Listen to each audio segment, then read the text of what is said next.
All right, we are hopefully back with the last one.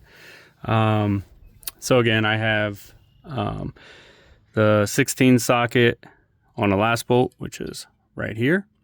And we're gonna see if I can get this. It's holding on, but barely. Probably ought to tie this up out of the way, but we're just gonna move it a little bit. There we go. All right. Oh, she's moving. Hopefully y'all can see that. So these bolts look very intimidating, but with the right extensions and ratchets and impacts and everything else, you can get these out without much problem. The next step is also going to be a little bit of a challenge, but nothing terrible. So we're going to go ahead and get this bolt out, and then I'll show you what our next step is.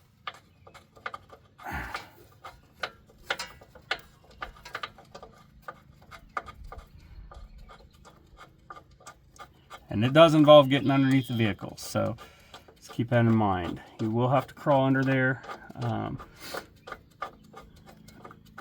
Nothing crazy. All right, and there's the bolts. So keep putting those in our little pile. So this is ready to come off, but we're not going to take that off yet. You're going to follow me underneath this vehicle. So again, should have gloves, but it is what it is. Jack stand. Okay, so up under here, you're going to be looking for this little cable right here. You can follow it all the way from your hub assembly and all the little hooks and channels and all that, but it follows your brake line. So I'm going to explain this, and then I'm going to do it, but I can't do both with recording and everything else. So this little tab needs to be pulled out, and I mean like this and pulled out to unhook that coupler. And I will pop that out and then be right back and show you.